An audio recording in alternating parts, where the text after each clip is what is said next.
President of Gratis, Angel Kabonu, believes the government must back its economic claims with improved wages. President himself made an appeal to labor, indicating that, look, let us start off from this note and see how we can improve the economy. By the grace of God, labor agreed. So, and we are seeing some improvement. So, can labor also be compensated in the next negotiations, which is coming up very soon? You know, having conceded to government, we also expect government to compensate us for conceding for it, to give it a breathing space for the economy to be on its sound footing. He further urged the finance ministry to reduce what he called wasteful expenditure. The government of Ghana have taken onto itself the payment of salaries and emoluments to traditional rulers. Absolutely wrong. People who have allegiance to chiefs should mobilize resources to resource their traditional areas. Why should central government pay chiefs salaries and allowances? I'm against it totally. It's waste of government resources. General Secretary of the Ghana National Association of Teachers SSNIT, Thomas Tanko Musa, praised the initiative but warned that strict enforcement is needed. Government is doing well, but the aspect where we are still continuing free thing, you watch. By the time we go into the next elections, there will be more free things that will come and promise us. The same cake. The cake is not growing. The intervention we have provided, which is the leap to take care of the people who are below the poverty line.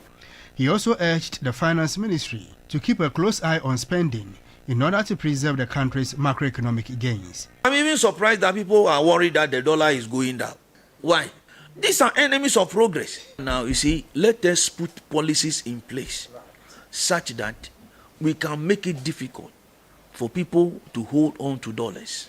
And I am happy with the gold board and all that. And the issue, I mean, the further measures are needed. Further measures are needed to take care of the Goro board, those who at the Abochi. Yes. Where do they get the dollars from? The Abochi people. We need to answer that. How can somebody go and sit down there? Then, if you go there and you want $1,000, the person can give you. If you want $10,000, the person can give you. You want $20,000, the person can give you. Where do they get it from? Meanwhile, the General Secretary of the Construction and Building Materials Workers Union, Richard Asamoah, is pushing for an increase in funding for the Big Push infrastructure project. With the road works in Ghana, what we have also seen that normally the consultants who are for the jobs don't also do accurate works. We only look at the construction work to be done. Now, the contractor will be given the job to be done. Well said. But if the consultant don't check them very well, a road which will last for about 6 years will last for about 1 or 2 years. He also called on government to settle outstanding payments to contractors, warning that delays could stop critical infrastructure. I was also glad he mentioned payment to contractors within 2 weeks. Good, perfect. If the arrears are to be paid to contractors, and I believe that when they are paid and also jobs done are paid within 2 weeks, there's going to be sanity in the system.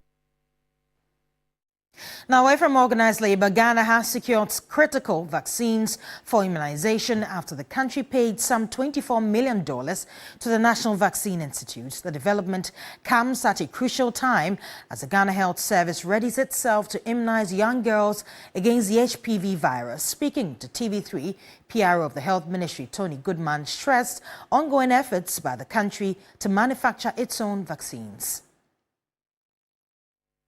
So to us, to pay $24 million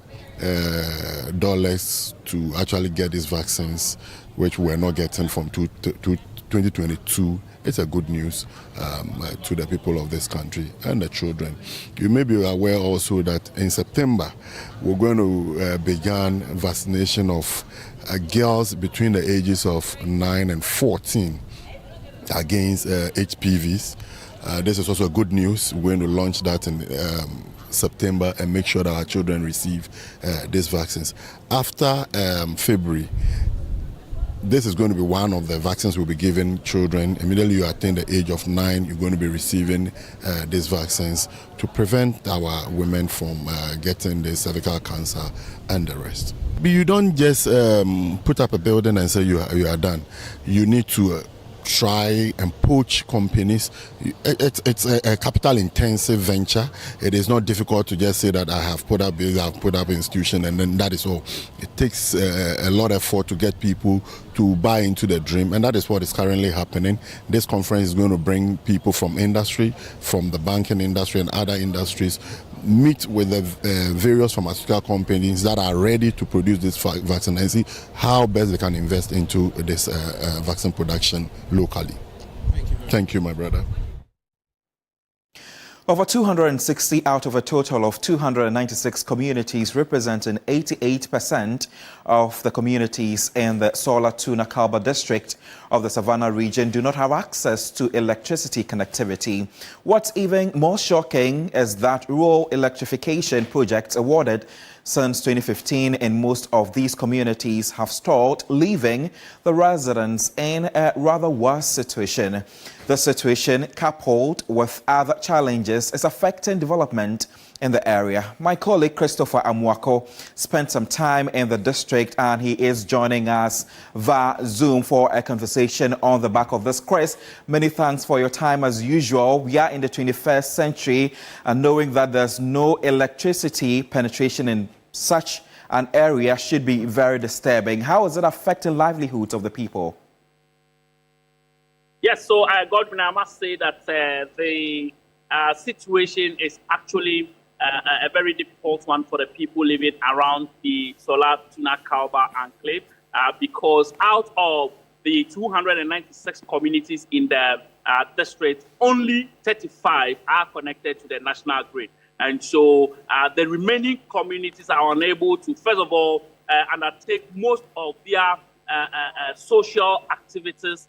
Secondly, when it comes to education, it's a very big challenge for them because talk about the teaching of ICT in schools, because these schools do not have electricity, it is very difficult for them to have their ICT sessions. Now, even at night, the children are unable to study because they do not have electricity connectivity. Now, you talk about health.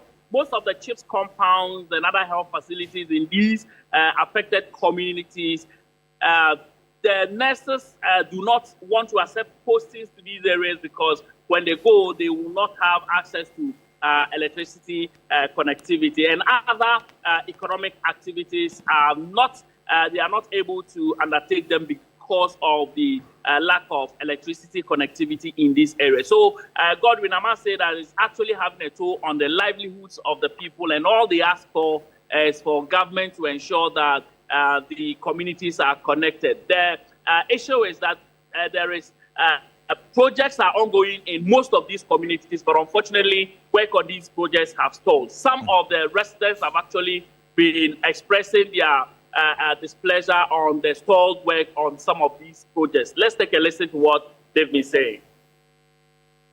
High tension road, and this area we don't have light, and that one is making the place deprived. Even anytime the president comes and he's passing here, you see our community is along the major road. So because of the poles are mounted, sometimes people think that we are having light until they get to the community and realize that we are not having light here.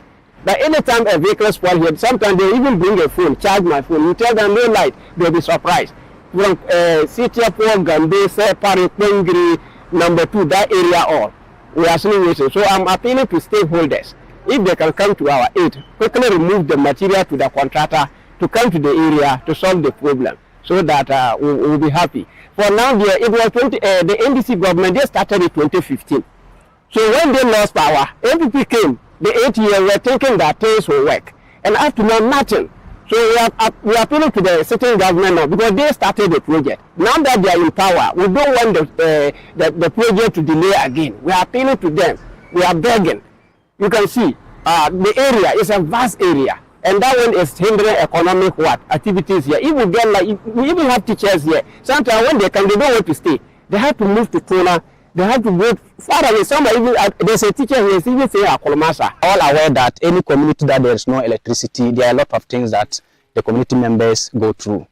So what is left is just something small, some few wires and the transformers. The transformers were supposed to be 2. They brought 1, and the other one is still hanging somewhere, we don't know. And now we are only appealing to the government and the other necessary stakeholders to come to our aid to help us get the electricity. It is really worrying us. Like I earlier on said, you can't develop these days without electricity. Even our telecommunication, we are dependent on solar, and now the batteries has gone down. Daytime, it will work because of the sunlight, but when the sun is going down, the batteries cannot store current. The line cut off completely. And all this is compelling the youth to migrate or to move to other communities that they can access better life. So we are just appealing to the government to come to our aid. Before we delve into what authorities have been saying, you made mention of the fact that some of the health facilities in the district are struggling to have electricity connectivity. I believe in every functional health facility, there should be some sort of electricity for things to be able to move on smoothly. How is this challenging, not only for the workers, but for patients who also visit these facilities?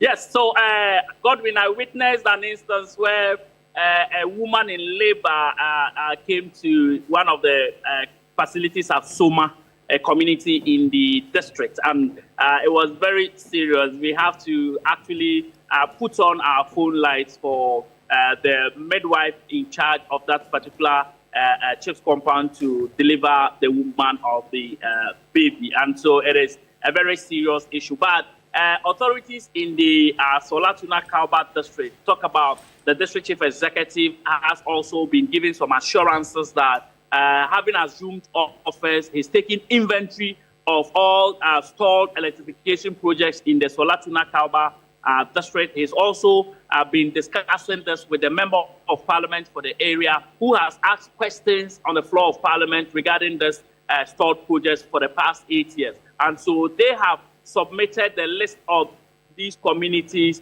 that work has stalled, and other communities that they require the Ministry of Energy and Green Transition to come in so that they can provide them with electricity. Let's take a listen to what the district chief executive for the Sola-Tuna-Kalba district has to say.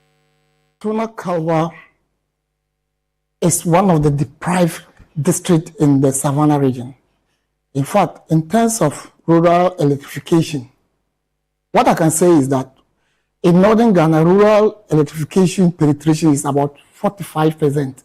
In Sola-Tuna-Kalba, however, for some strange reasons, rural electrification is about 12%. Out of the 296 communities we have, only 35 are connected to the national grid. In fact, for the past 8 or so years, out of the numerous electrification projects that were started, only one for the past 8 years that have been hooked into the national grid. The remaining 12 communities that were started have all been abandoned, and some of the materials vandalized, taken away to other places. So as the new DC, we have written a number of letters to the Ministry of Energy, to the contractors. I've held discussions with consultants working on the project for the need to release the remaining materials to enable the contractors to complete the work. In actual fact, some of the communities just need only transformer to enable them get access to electricity, but these materials are not released. So we are making follow-up to the Ministry of Energy to release the materials for the completion of those electrification. Right, Chris, briefly before you go, you assisting this woman together with the nurses to aid her deliver, I think is something that should be quite interesting for you to experience as a journalist. But can we know exactly which facility this is?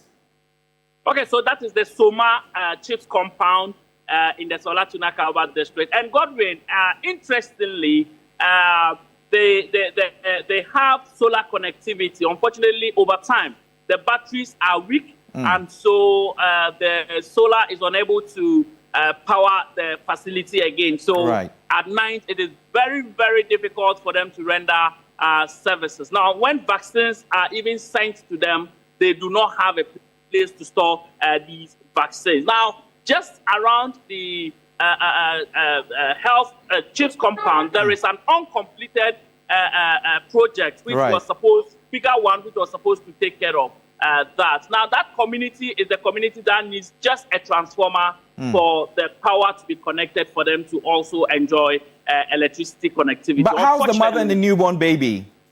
Oh, they are doing well. Fantastic. Because the moment the mother was delivered of the baby, in fact, even the bed that they were kept on is something that is interesting. And on News 360 and other bulletins will bring this to our viewers. We'll definitely be looking forward to that report. And that's my colleague Christopher Amwako coming to us live from the Sola Tuna Kalba district, bringing us to speed with some health challenges and also challenges leading to some electricity connectivity there. Judith, really worrying.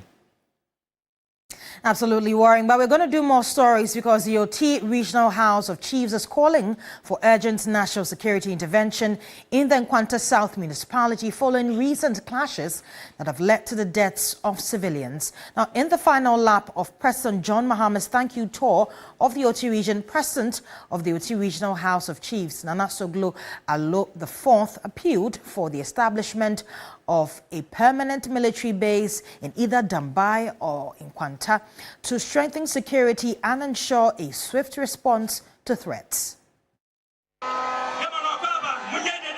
He had over 6 million votes in a final and non-renewable term that kick-started in January this year, crisscrossing the country in all 16 regions to express appreciation for an opportunity to reset.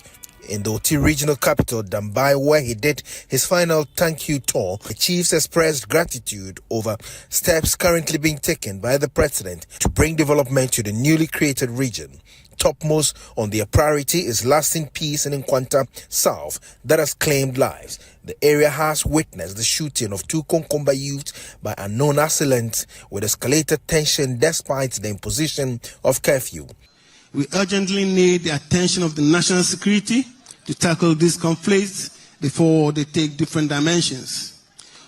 We are also pleading with the government to establish a permanent military base in the region to be situated either in Dambai or in Nkwanta. Reacting to the concerns of the people, President John Mahama called for calm and restoration of peace. Every once in a while, in the security reports, I read very disturbing news about people who have died, including students. It's completely unacceptable. Let's dialogue. Let's use our traditional mechanisms to establish peace, because we have to live together. We're one and the same people. Our common enemy is poverty, not ourselves. We should be fighting poverty, not fighting each other. The OT region has recorded high cases of typhoid that has seen the president giving immediate marching orders. As part of our initiative, Water for All initiative, I've directed the Ghana Water Company and the Community Water and Sanitation Agencies to establish operational presences in the region and work to design sustainable water systems for both urban and rural areas.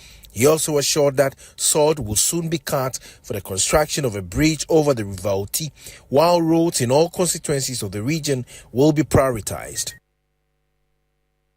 Ghana is harnessing the power of artificial intelligence to drive development and improve public services.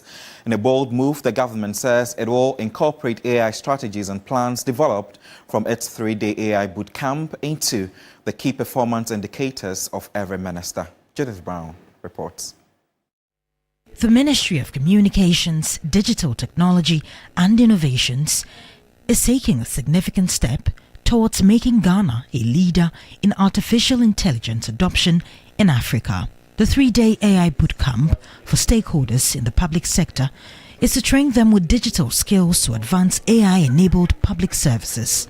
As policymakers, we must become champions of this technology in our respective sectors to enhance productivity. This is not about turning ministers into coders, even though I expect that ministers will sign up to the 1 million coders program. It is about preparing us to govern wisely in an era of AI-enabled governance. The Chief of Staff, Julius Deborah, emphasized that the action plans from the camp will be incorporated into the work of all ministries and will form part of their key performance indicators.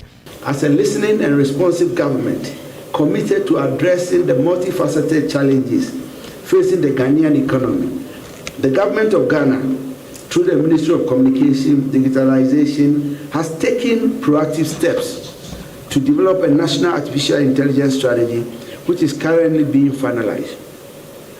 This ambitious 10-year strategy, covering the period from 2025 to 2035, aims to position Ghana as a leader in responsible and inclusive AI adoption. It is important to acknowledge the pivotal role being played by the Ministry of Communication, Digital Technologies and Innovations under the capable leadership of Honorable Sam George and his dedicated team in spearheading this groundbreaking initiative. The strategies and action plans that emerges from this workshop are expected to receive presidential endorsement and will be incorporated into the key performance indicators, KPI, for each ministry.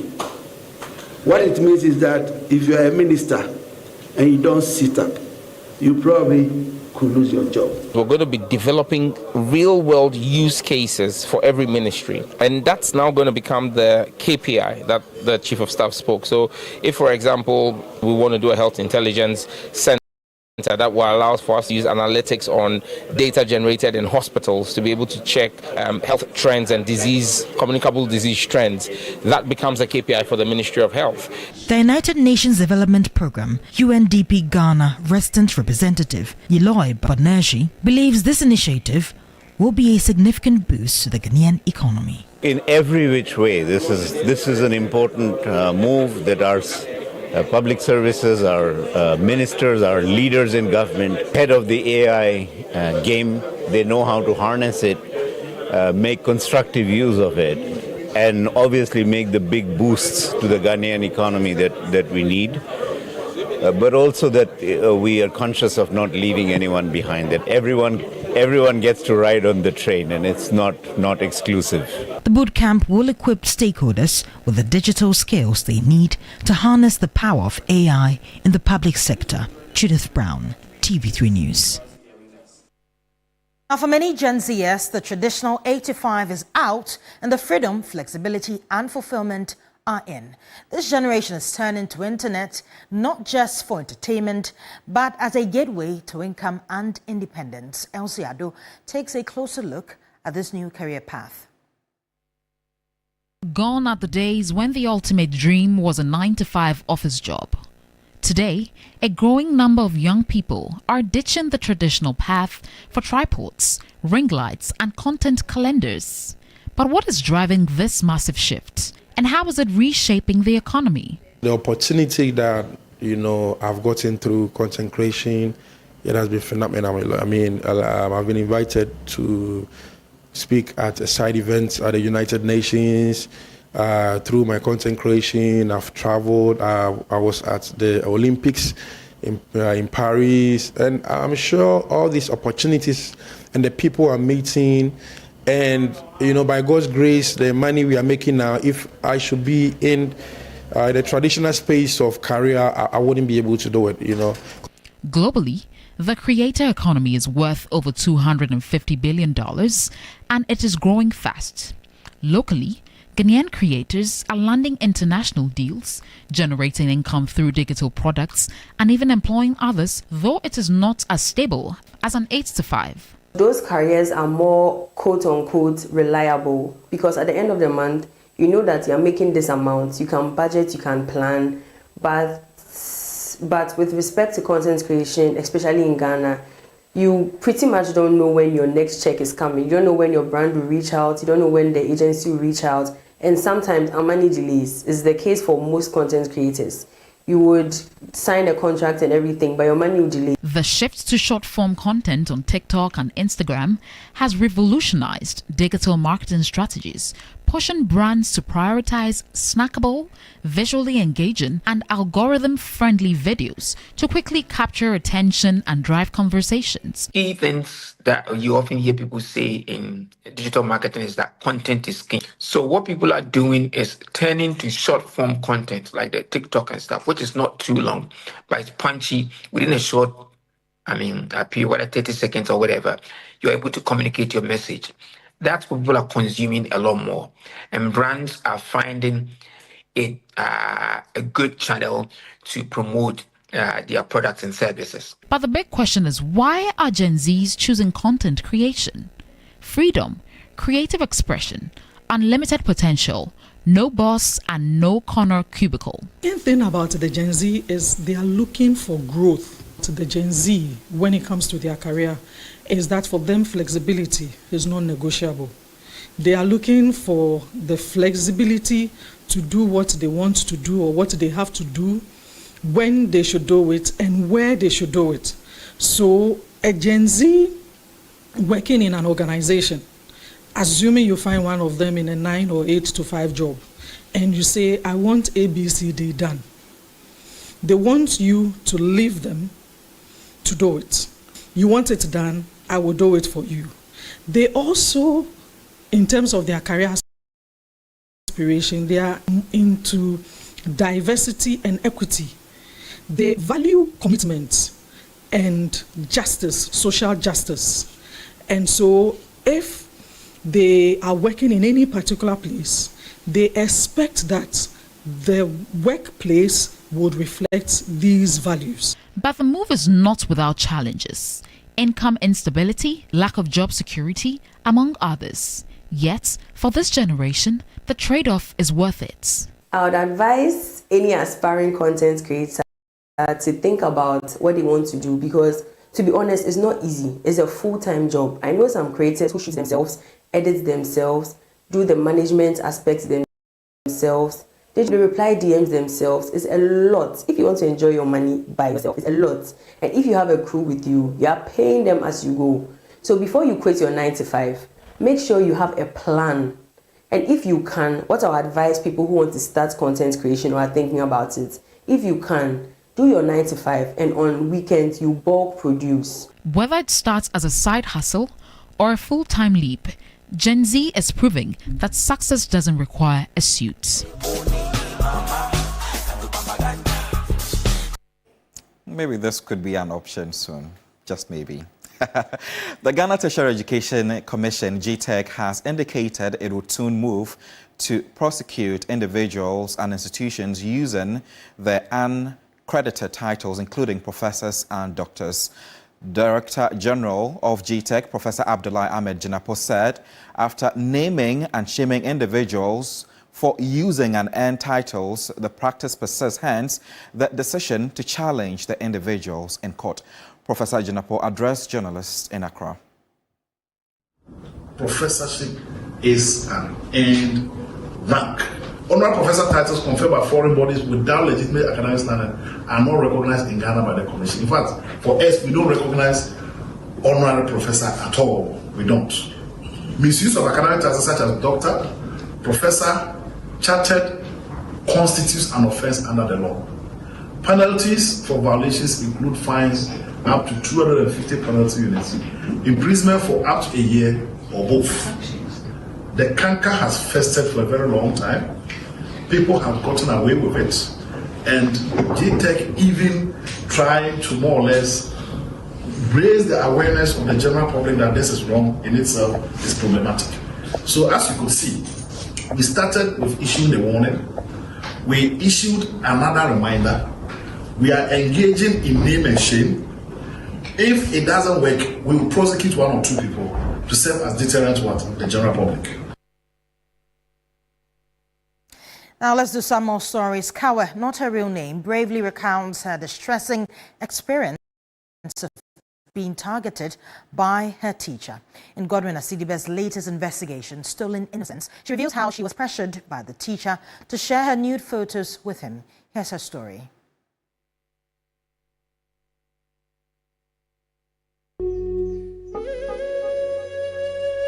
Kawe, A 15-year-old student, not her real name, fell into the trap set by her mathematics teacher at the Asafo Methodist Basic School when she was in junior high school 1.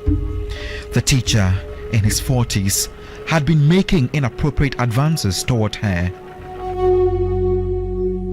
There are many which are even in my manager or the pay person at that time. Open me free form 1. BC form 2 like no man finish until you do form 3.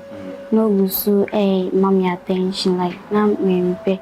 So now me so say na catch me because mommy will be like or nipa or tian until now me so say because I'll bet me until man can't show me mommy until Emma edu baby na teaching go so mommy attention until now me focus. Tired of resisting, Kawe complied with the teacher's demands, sending nude photos as requested.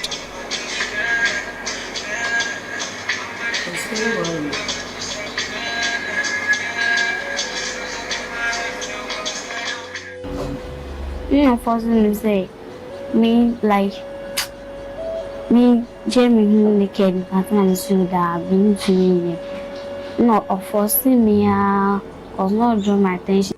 The Emma Micha fitting me her by mommy face number every senior and I'm descending. The if it's your corner for music on me free class like a back class to cry or tradia like or to me yeah pay us to no boy and baby to no boy and by I say go be almost on their own bone like baby and all their child girls be more they see baby are not all their child to no to me see it do baby now dear I boom into now me say my report by my forget to say chichen dear. I say yes, I'll share dear. Me tell say we do the boo, but mommy they will me to do. Me master, I'm in time to into your chair. How was you in Tiasi? Or boo me, ma, me home papa. Me to ama me home na papa by my becca. Oh, fee. Desperate to fit in, Kawe engaged in WhatsApp conversations with the teacher as evidenced by their chats. Me feeling to know obeso so invest me. Me so to buy me person me piano or the by force like also obey around that.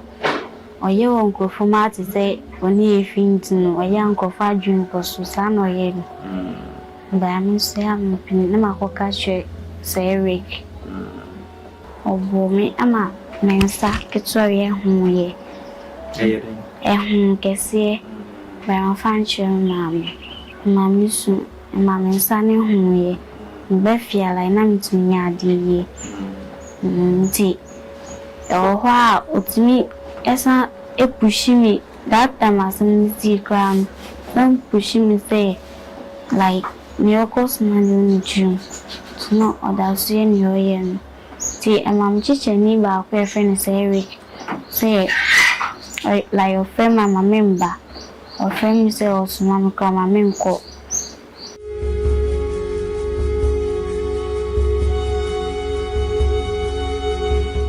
Kawe gained access to exam questions by continuing to please the teacher through ongoing phone conversations. In my dubra, the exams. Emma, Mammy craft phone. That time, or the can say exams paper, I send me that time. Not my friends, me answer in the roof, not for peak count me, Adrian, by. No, I'm sorry. Often sending me, I'm sure there be. I know a person is sending me to me. My uncle will be on me also. See, that time na me dwa me wie na ndidi. See we na me sua ade so. See all the Sunday me ama me no friends me and some issue but no new say me friends me no e ka me o. Nti na me no friends me and some issue ade no. Nti ye okashe me say mama fan chi obi a mo obi e o. Nti ana me ka share me say you. See me do school no. Nti like a shares no na ekwe ka cause the paper no chere the chere no that one week the chere no it do baby na like or person force me mommy ya the born be man but na me so me focus no the born any like or person like or force me ma me ye bibi by me so me person me no for so one or anything like or person or force me na me ya dia me ya or person force me di me chiku fie ana me so me person me nti ema my friends me no e ka say so omo yes an ko report na say me fa ne ko me ma me o na me ka so kemate nti yo ha ti na o like on yes I didn't no I feel some started. Very sad story then. In case you missed Stolen Innocence that was played this Wednesday, make sure you go to our social media platforms. It's TV3 Ghana on Facebook, on X as well as Instagram, and make time to watch this particular documentary and also give your comments and your thoughts in a comment session. We're going for a very fast break. We'll be back with more stories right here on Wicked Central.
Welcome back to the program. I am Godwin Asedeba. Let's do more stories. Watermelon farmers in the northeast region are facing significant challenges due to the non-operational Wale Wale watermelon factory.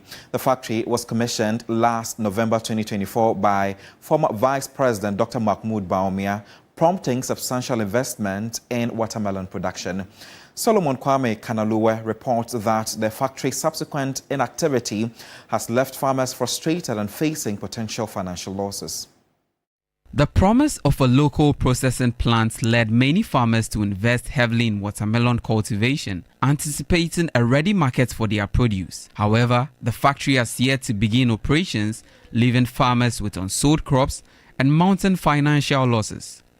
Now, with fields overflowing with ripe watermelons and no buyers in sight, farmers are bitterly complaining that their harvests are going to waste. Going on well, because the price and the how we do to farm it, at the end, the money you use to farm, maybe sometimes you get lost.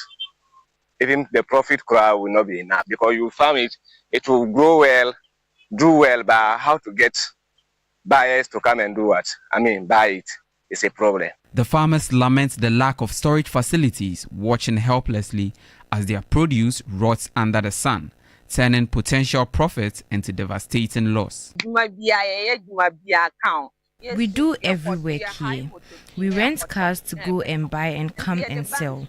When we bring them, people don't buy, then they get spoiled. Now we don't know what to do. But if we stop selling too, it won't be well for us. The situation has raised serious questions about the planning and execution of the project, with farmers calling on the government to address the issue and ensure the factory becomes operational to support their livelihoods. We spend so many money and farming the watermelon. We like to farm the watermelon because of the factory is not open. We spoil our money. Currently, the watermelon, the women, they will buy it. When they buy it, it will not take long. The watermelon will spoil. We, our farmers, will get some problems because the time when they come and buy the watermelon, they want to go and sell and give us the money. Minister for Trade, Agribusiness and Industry, Elizabeth Ofosu-Ejare, responding to questions in Parliament on Tuesday, July 8, revealed that the watermelon factory is not ready for production. She revealed that an additional 38 million cedis is required to fully operationalize the Wale Wale watermelon factory, which has remained non-functional months after its official commissioning. The minister clarified that the current facility is dedicated solely for concentrate production and a second factory is required for bottling, which has not yet been established. Now, the Asantehene Otumfuo Osei-Tutu II has cautioned the Society of Social Security and National Insurance Trust, SSNIT, against imprudent investment that can dissipate pensioners' funds. Well, he threw the caution when management of the scheme led by the new Director General paid a courtesy call on him at the Menchia Palace. William Evansinkum has a following report. The Director General of SSNIT was accompanied by some top management of the scheme. The visit was to officially introduce himself to the Asantehene and also ask for his blessing as he navigates a new path with the Social Security and National Insurance Trust. The Asantehene Otumfuo Osei-Tutu II stressed on the need to protecting pensioners' funds. It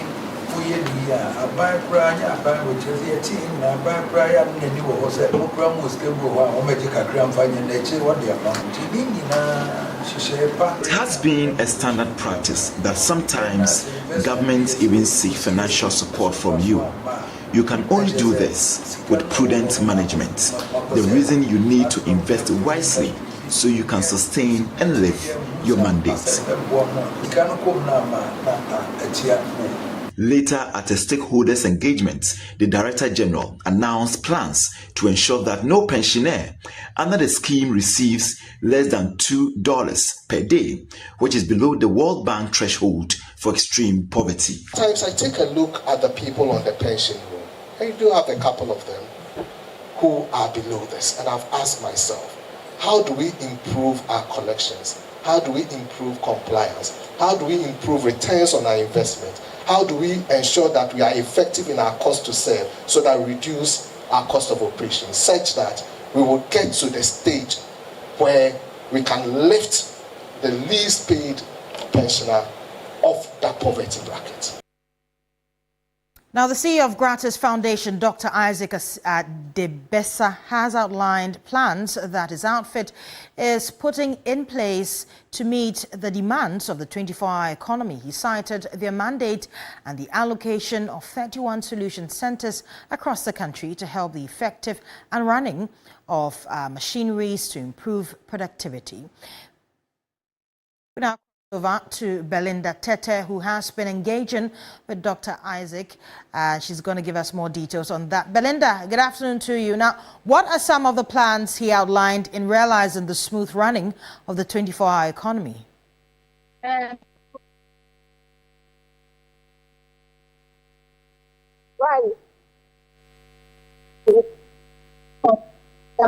Of Gratis Foundation, which is to provide adequate technology, skills, and knowledge for industrial growth.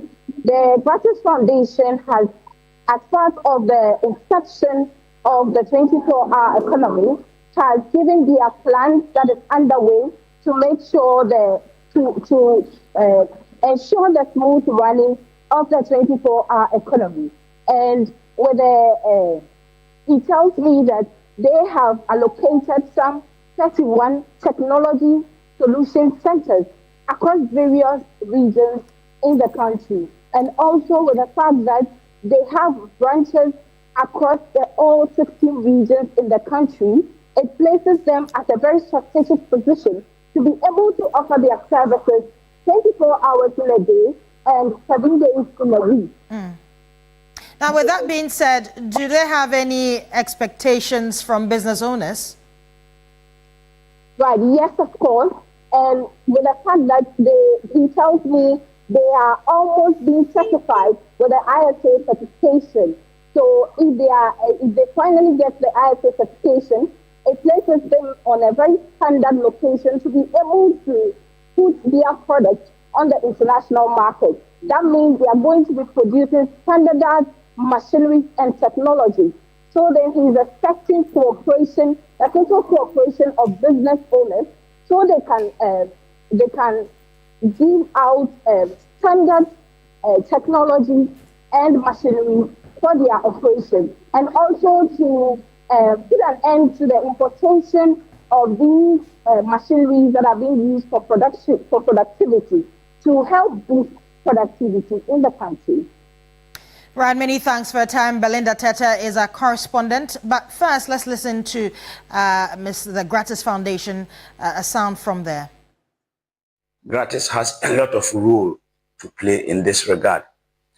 As I speak to you, Gratis just took delivery of 31 Technology Solution Center from a Rural Enterprise Program. These centers are strategically located in almost all the regions. And you know, with the 24-hour economy, the industries are going to operate 24 hours. Therefore, there might be constant breakdown of machinery and equipment. Gratis will be in the position to supply those industries, particularly those into agribusiness, to provide necessary spare parts for the replacement of the worn-out spare parts. So instead of these factories relying on spare parts from outside the country, because of our strategic location now, we'll be able to supply them with spare parts so that they are able to operate 24 hours without what? Residents of Subinso, a suburb of Wenchinchira, are calling on government to fix their road networks to improve the agricultural and economic activities in the area. Residents decry how the terrible nature of their road network is affecting their livelihoods and productivity. Here's a report by Belinda Tete. The Ho Aplau Road, which passes through Katunov, Akachinov, Agotimaziopi, and the Adaklu districts, is regarded an economic corridor road which connects the southern part of the Volta region to the regional capital and beyond. Regardless of its importance, the road has over the years been neglected despite making it into almost every campaign promise and budget. Over time, the stretch has become deteriorated, developing life-threatening potholes. The only good thing that happens to this road since it was constructed. Sincere apologies for playing the wrong story, but subsequently we'll definitely get it to your hearing and viewing as well. You're still tuning to Weekend Central Live here on TV3. My name is Godwin Asidiba. We're going for another break. Please don't go anywhere.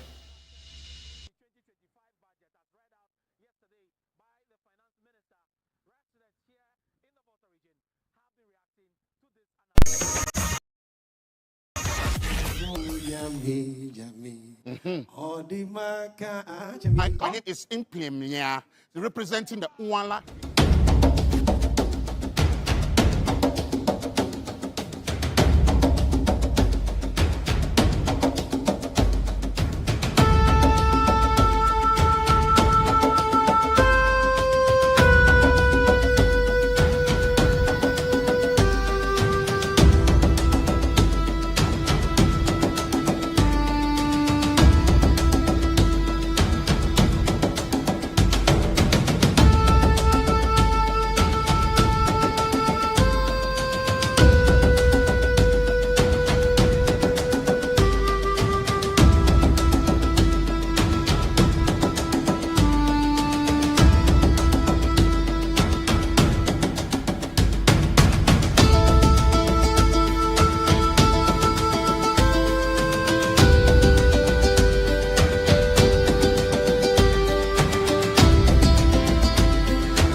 Welcome back to the bulletin. Now, the Connect Wildlife Experience by Media Generals Connect FM in partnership with the Wildlife Division of the Forestry Commission is the star attraction at this year's Connect Western Region Trade Fair in Takoradi. Now, both children and adults are thronging to experience close encounters with wildlife, sparking conversations about the need to strengthen zoos across Ghana. Irama Smith has more. Monkey Hill, a former monkey sanctuary in Sekondi, Takoradi that once delighted locals with its variety of monkeys, has lost its luster over time. However, Media General's subsidiary in Takoradi, Connect FM's Western Trade Fair, has revived the excitement with its mobile zoo, captioned Mobi Zoo, bringing joy to residents of Sekondi, Takoradi and beyond. Meet Inshaba Pakwesi Simpson, Event and Activations Manager. It was last year that we introduced this Mobi Zoo, but then there wasn't this wild animals involved, and people kept, asking. So we also, saw the need to actually confer with, some stakeholders and, bring in some wild animals, which people were asking for. And that informed our decision this year to include, wild animals like the porcupine and the lion. The excitement here at the Western Trade Fair is palpable as the mobile zoo featuring species like monkeys, crocodiles, tortoise, pythons, chimpanzee, lions, among others, give visitors a rare opportunity to interact with wildlife. Parents say this initiative is not only entertaining but also educational for their children. This one is a real life experience, and I think it is very good because the lions and the other animals that I saw, wow, I didn't know that is their size, and they are very big, more than what you even see on TV. It is thrilling. It's a nice experience to see the animals in the wild physically. It is a very nice experience. Some excited children share their experiences. I left it inside.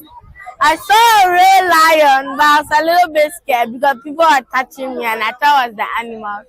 I saw a turtle, a monkey, and plenty fascinating animals. Lion. Then we face the lion.